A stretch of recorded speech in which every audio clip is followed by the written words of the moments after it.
I will call to order the Monday, October 28th meeting of the Verona Common Council, and we'll begin with the Pledge of Allegiance. I pledge allegiance to the flag of the United States of America and to the republic for which it stands, one nation, under God, indivisible, with liberty and justice for all. Next, we'll have the roll call. Ms. Schofield, please. Alderperson Bear. Here. Alderperson Diaz. Here. Alderperson Doyle. Here. Alderperson Manley. Here. Alderperson McGilvery. Here. Alderperson Reekie. Here. Alderperson Steiner. Here. And Alderperson Yurs. Here. We have everyone present this evening. Thank you for that. Next, we will move into public comment. Is there anyone from the public that wishes to speak this evening? Anyone from the public that wishes to speak? Third and final time. Anyone from the public that wishes to speak? Seeing none, we'll move on with the agenda.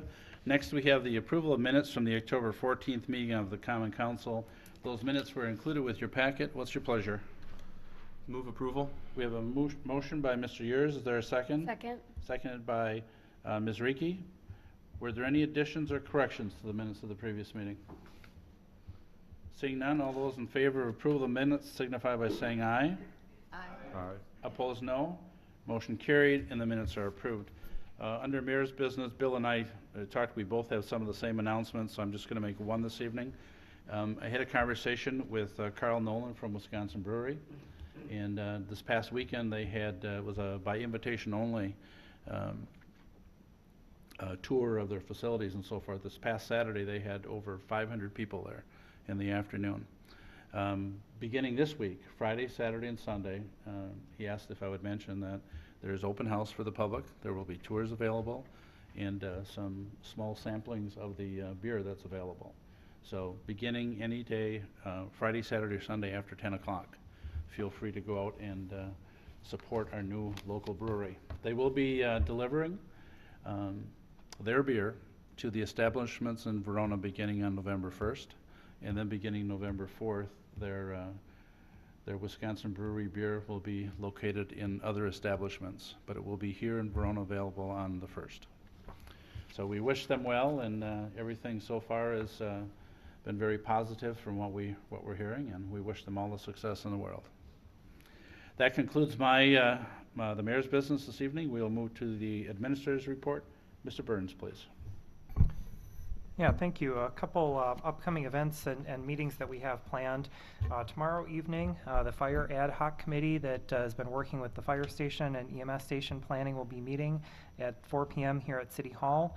They'll be getting an update from the architect as well as interviewing construction management firms for that project. This Thursday, the 31st, is Halloween. Trick-or-treating hours are from 5 to 8 p.m. And the Senior Center is going to be hosting an event for children that are accompanied by an adult, a safe, warm, and fun Halloween treating at the Senior Center from 4:30 to 6:30 p.m. with Halloween decorations, Halloween's kids movies playing, and the public is welcome to come, no need to reserve in advance. On Saturday, November 2nd, the Verona Public Library is going to be holding a celebration for their 2013 Library of the Year Award. That's going to be from 10 to 2 p.m. on Saturday. It'll include presentations from State Senator John Erpenbach, the children's characters Elephant and Piggy, Kidioki with the Gomers, and fun crafts and refreshments. Also, for the council members at your place are materials from the Finance Committee meeting that took place earlier this evening. On the top is a proposed budget schedule for items related to consideration of the 2014 budget. This evening, the Finance Committee did make a motion to proceed with publishing a recommended budget in the Verona Press. That is included in the materials as well, the scenarios that they looked at. The timeline from here would be that on November 4th, we'd be submitting that public hearing notice to the Verona Press. We're planning that by November 11th, that the recommended budget document would be distributed to the council and available on the city website. We would then do a budget presentation the evening of November 11th. Have a potential deadline for budget amendments to be submitted of November 15th. And then Monday, the November 18th, which is normally when we do our committee of the whole on the budget, since we already would have had the budget presentation on the 11th, that night would be available for a working session on the budget, including discussion of amendments. And then proposed deadline for any amendments to, or changes to those amendments coming out of the budget working session on November 20th, which would allow us to take action potentially on November 25th, the regular council meeting, to adopt the budget. And based on that timeline, once we get the final information from the state around December 1st, we'd be able to proceed with having the tax bills printed and distributed as early as possible in the month of December. Again, go ahead. And Bill, just if I could, so the public hearing would occur then also on November 25th, that Monday evening? That's correct. The public hearing would be on November 25th. There would be 3 public meetings, the 11th, the 18th, and the 25th, but the official public hearing would be on the 25th. And that concludes my update at this point. I'd be happy to answer any questions. Are there any questions for Mr. Burns? Seeing none, we will move on then to the engineer's report. Mr. Gunlock, please. Thank you. 5 projects this evening to discuss. First is Scenic Ridge Phase 5. Asphalt paving has been completed and the sidewalk was poured last week. All that remains is a street terrace, landscaping, and construction of lift station. The lift station equipment is expected to arrive on site in several weeks. Completion of all work will depend on that lift station equipment arrival. Going on to Locust Drive reconstruction, the curb and gutter was poured last week, and the remaining base course is being placed this week with some minor underground work in Locust Drive, Chapel Royal Drive intersection. Asphalt paving will occur next week. Locust addition to Cathedral Point. All of the underground utilities have been installed and the first lift of the roadway base course has been placed. Concrete curb and gutter was poured today. Asphalt paving will occur next week, followed by the sidewalk restoration and street terrace restoration. Work in this phase of the subdivision will be completed by the end of November. Liberty Business Park. Contractor has completed the curb and gutter construction and the concrete sidewalks are being poured today, or were poured today. Asphalt paving will occur either at the end of this week or next week. Once the street is paved, all that will remain is street terrace restoration. This project should be completed by November 22nd. And finally, Northern Lights Trail relocation. Contractor has rough grading completed and is in the process of installing storm sewer. It's anticipated that the realignment of the street will be open to traffic by December 1st. So that completes my report for this evening. These projects are winding down and all work should be done by December 1st. I'll answer questions if there are any. Are there any questions for Mr. Gunlock? Mr. Manley, please. Thank you, Mr. Mayor. Bob, I know this is a question about a project outside the city's jurisdiction, but I was just wondering if you knew, for the benefit of the folks at home, whether or not the Highway M reconstruction project near the intersection of Mineral Point Road will be opened back up to traffic before December, or if it will be the traffic diversion that they've got going on right now will continue through the winter months. I do not know for sure, but I am sure that they are planning on having that open by December or shortly thereafter. It's a City of Madison project, so I really can't say, but yeah, they would not leave it closed over the winter. Okay, thank you. Yeah. Thank you. Seeing no other questions, we will move on then to committee reports. We'll begin with the Finance Committee. Mr. McGilvray, please. Thank you, Mr. Mayor. Under item 9A1, I'll make a motion to approve payment of the bills in the amount of $586,317.24. We have a motion by Mr. McGilvray. Is there a second? Second by Mr. Manley. Mr. McGilvray? Thank you, Mr. Mayor. In the way of explanation, the three large items, or three of the largest items, I should say, from the bills this month. First being to A1 Excavating, Inc. It's a pay estimate 2 for the Liberty Park infrastructure improvements. That is a TIF 6 expense. It's $458,127.44. Second item being $16,696.75 to Alliant Energy for our October service. And third, to Soils and Engineering Services for laboratory material and concrete testing. Part of that is for TIF 6, as well as some additional testing services up in, I believe it was Harmony Hills. Was it Harmony Hills, Bill? We had the additional testing in? It was Cathedral Point, Cathedral Point. TIF 7, and TIF 6. Okay, and that's $18,026.70. You've heard the explanation of the major expenditures. Are there any further questions for staff or for the Finance Committee? Seeing none, the motion before you is to approve the payment of bills in amount totaling $586,317.24. All those in favor signify by saying aye. Aye. Opposed, no. That motion carries and the bills are approved. Mr. McGilvery, please. Thank you. Item 9A2, make a motion to approve Resolution R-13-046, approving a second addendum to the commercial lease agreement of the Sugar River United Methodist Church for property located at 130 North Franklin Street. We have a motion by Mr. McGilvery. Is there a second? Second. Seconded by Ms. Doyle. Mr. McGilvery? Thank you. I will defer to Mr. Burns, who's been intimate with the details of this, to go through. Mr. Burns, please. Yeah, the city currently leases the old library building at 130 North Franklin to the Sugar River United Methodist Church. That lease has a term that ends on October 31st of 2013 with an option to extend it for an additional 12-month period. Earlier this fall, the church approached the city and asked if the city would consider giving them a 6-month extension with the opportunity for another 6-month extension rather than the full 12-month extension. They do feel that they are at capacity at that facility and they've been looking for another location. And while they don't have anything finalized at this point, they didn't want to lock into another 12 months at this time period. The Finance Committee considered this and felt that given their history of working with the city, the fact that they've been a very good tenant for the city and very easy to work with, that they were supportive of that request. So the prepared addendum that's included in your packet this evening and this resolution would extend all of the other terms of the lease, but allow for it to be approved in 6-month increments. Again, you've heard the explanation.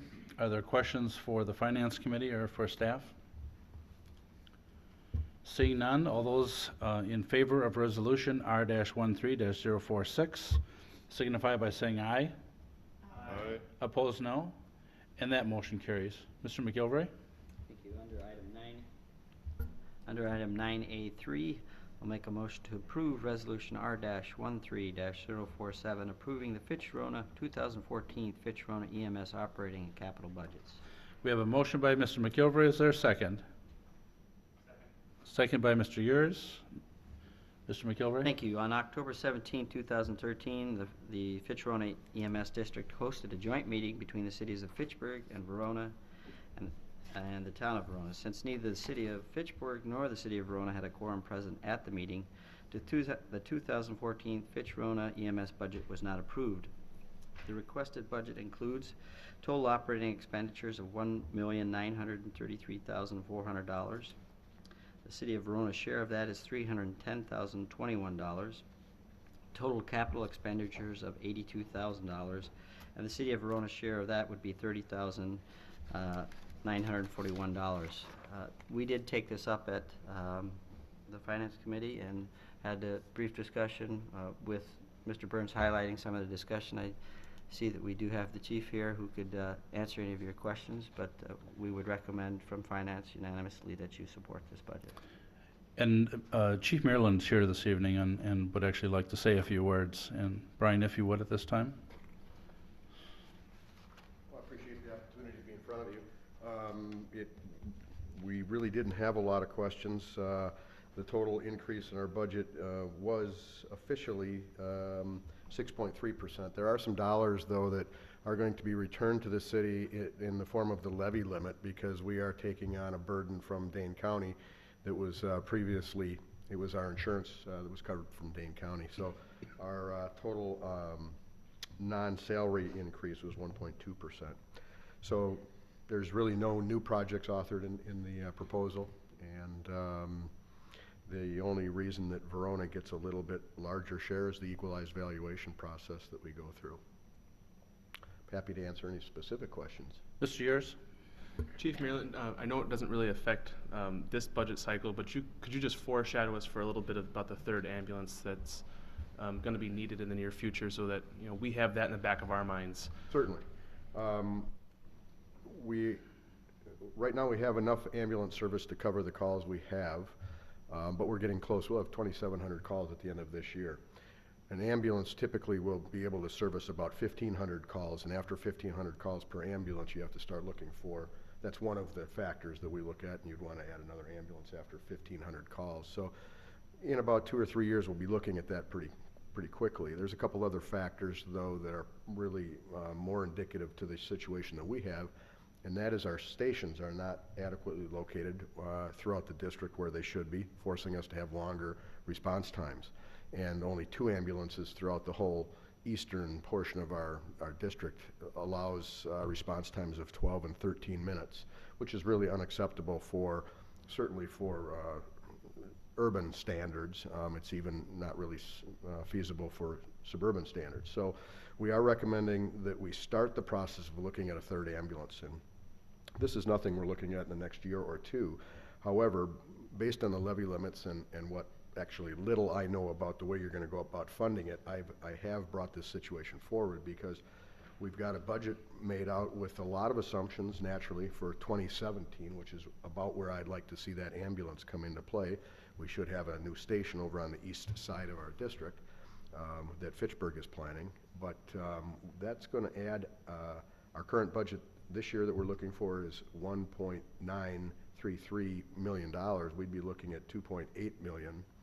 And that would be an increase to the city of Verona of about $258,000. And obviously that's not going to be something that's affordable under current levy limits, so we're going to have to really start to strategize on how we develop that process, and we have to start the education not only at this level but also at the public level. So that's really what we're doing now, is just foreshadowing, Dale, to take your word, and letting everybody know that that's what we're going to be pushing for, because not only will our run volume be approaching and exceeding 3,000 runs total, but we really are inadequately servicing some of our district right now. If there was a situation in the southeast corner of our district, it will take us 12 minutes lights and sirens under good driving conditions. And I don't think that's what we want our citizens to deal with in the long term. As development starts, we're going to be looking for better service than that. Overall, what we try to do is get to 90% of our calls in 9 minutes or less. That's called fractal time. That's a national standard. And we're not really there right now. There's nothing we can do about it because our stations are just not located in the right areas.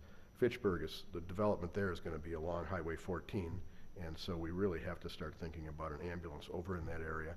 And we'll pick up a number of calls. We'll pick up all the ALS responses out 14, so anybody coming in 14 or going out to Oregon or Evansville, those will now be our calls if we had an ambulance over there.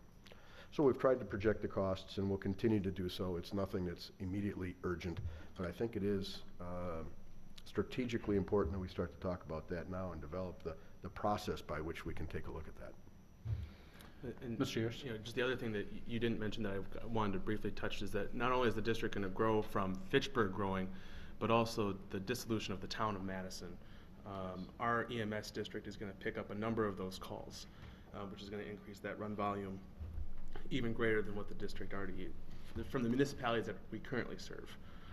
That's correct. We're going to pick up that whole Rimrock Road area, but there also won't be the town of Madison ambulance to support that response that we get into the Fish Hatchery Road corridor.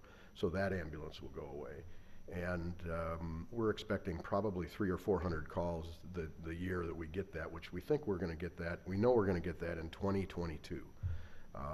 There's a possibility if the town of Madison can't support that public service funding up to that point, it may come earlier. So we want to be prepared for that. We should have a station in that area about 2017. We do have this in our capital budget. We won't have to buy an ambulance. The big thing is going to be staffing, and there'll be 7 people that we'll have to staff to promote an ambulance 24/7. And we'll have to take a look at some management issues as well. I don't think we're currently prepared to manage service that has 21 full-time paramedics.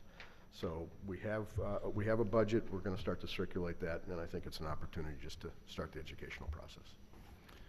Other questions or comments for Chief Maryland? Mr. Burns, please. Yeah, I just wanted to mention, as we discussed at the Finance Committee, that one of the items that was recommended as part of the budget is an increase in the loaded mileage fee for the Fitrona EMS from $15 per loaded mile to $18 per loaded mile. And the numbers reflected in the budget include that increase. Correct. Thanks, Bill. Other questions or comments? Mr. Bear, please. Thank you, Mr. Mayor. I'm sort of curious, I guess, question for you, Chief, or for Bill. Is basing our proportion of the costs on equalized value a fair deal for city taxpayers? Or is there another alternative that might be better for our taxpayers, or more representative of our usage of your services? You know, I think it's certainly a very fair question. I think it's also a very fair way to look at it, because in reality, the city of Fitchburg has really stepped up to fund a lot of the growth in the department over the last several years. The cost per run, your cost per run is about, and I have these figures in here somewhere. I'll see if I can find them. Your cost per run is somewhere in the neighborhood of 400. Your cost per run right now is $400. So above and beyond what you pay to us, or what Fitrona pays, the city of Fitchburg contributes $291,000. This is in 13, and that comes down to a cost per run of $399. Where the Fitchburg today contributes $450,000. Their cost of run is $269. So the benefit, I think, it actually has played out fairly well in that your upfront costs are less, your per run cost is a little bit higher, but that system of equalized valuation seems to play out fairly well. When we move into Fitchburg, certainly you're going to be paying your share based on equalized valuation, but you do then have a full another ambulance 24/7 with paramedic service. And so I think overall the cost of that, the addition that I was looking at is about $258,000, which is I think a very affordable program for a full another ambulance in the district. There certainly are other models. This one has survived since 1978, and I think it's done a pretty good job. I think it's a pretty equitable way to look at it. Other questions or comments? Just on that point, and I'm Chief, I made the point at the annual meeting. If we take a look at our 2014 costs, we're about $341,000 as a city. Mhm. If we had a standalone City of Verona EMS service, there is no way that we could provide the level of service with the response times that we have, and just access to care for that kind of money. So it's just a shining example of how a district works and how it's worked for a long time. And so we're very thankful that we have the district here. We're very thankful that we have you as chief and every single employee in that service, because you do a great job for the district. Well, I appreciate those kind words. It is much easier to manage a department with 14 medics than versus 7. And frankly, I think there'll be a lot of advantages once we go to 21 medics. For instance, just filling open shifts. It's been a nightmare in the last few days filling open shifts, having to mandate people in double overtime. We don't have enough people to really flex up and flex down. So I think there'll be a very good tipping point in that region of 20 to 21 medics that will really help the service. Further questions or comments for Chief Merlin or for city staff or the Finance Committee? Seeing none, I'm going to call the question, and that is to approve Resolution R-13-047, approving the 2014 Fitrona EMS operating and capital budgets. All those in favor signify by saying aye. Aye. Opposed, no. Motion carried, and that will be incorporated into the full city budget that we have. Chief, thank you for being here this evening. I appreciate it. Is there anything else in the Finance Committee? No. There isn't, so then we'll move on to Public Works, Sewer, and Water Committee. Also, Mr. McGilvray. Thank you. Under item 9B1, I'll make a motion to approve a professional service agreement for North 9 Mountain Road, County Highway PD intersection in the amount not to exceed $106,100. We have a motion by Mr. McGilvray. Is there a second? Is there a second? Second. Second by Ms. Reekie. Mr. McGilvray, please. Again, Mr. Gunlock did an excellent job of describing the services that would be provided by AECom at the Public Works meeting, so I will defer to him on this one. Mr. Gunlock, please. Thank you. This is phase one of the engineering services for the Nine Mound Road, County Trunk Highway PD reconstruction. This phase one is for land surveying to get the topography that's out there. And that means we're gonna be going down into those pits to get the topography in those pits as well as what's up above. It's for preliminary plans, basically preliminary horizontal and vertical alignments for both Nine Mound Road and County Trunk Highway PD. It's to prepare preliminary intersection details for both the Cross Country Road and County Trunk Highway PD intersections. It's to prepare preliminary cross-sections for the proposed roadway vertical alignments to determine the quarry fills that we may need. It's to prepare a preliminary cost estimate of what the improvements are gonna cost. It's to meet with the town of Verona to discuss a transfer of the North Nine Mound Road right-of-way to the city. Also meet with the Dane County Highway Department to discuss the alignment and the layout of County Trunk Highway PD. The intersection, what the intersection improvements are gonna look like.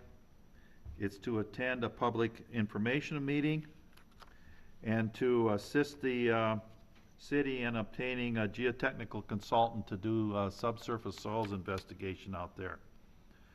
We will also start the preliminary stormwater management plan to address the stormwater in accordance with NR 151 of the Wisconsin Administrative Code.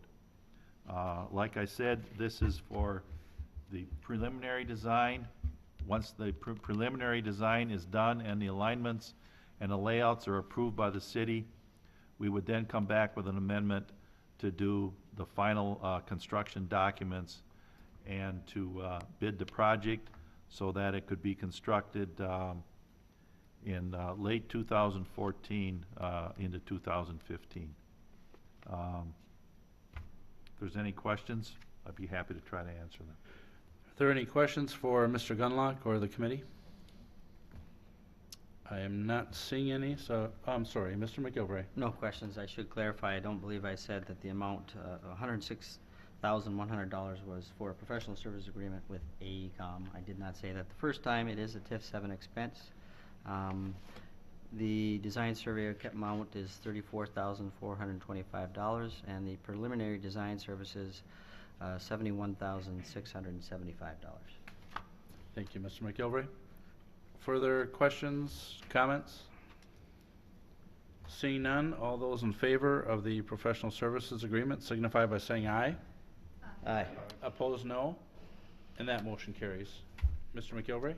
Thank you. Under item 9B2, I'll make a motion to approve change order number 1 for the Liberty Business Park Phase 1 in the amount of $2,821. We have a motion by Mr. McGilvray. Is there a second? Is there a second? Second. Second by Ms. Reekie. Mr. McGilvray? Thank you. The reason for the change order is the existing stub-in for the manhole number 1 was not correctly aligned for the extension of the sanitary sewer and had to be removed and repositioned. In doing this, there was a granular stockpile was in the way. That had to be moved.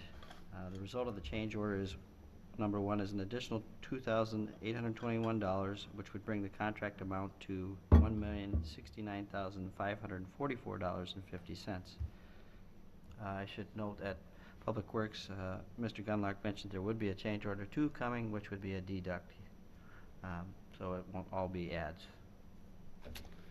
Thank you. Are there questions or comments on the motion, on the change order?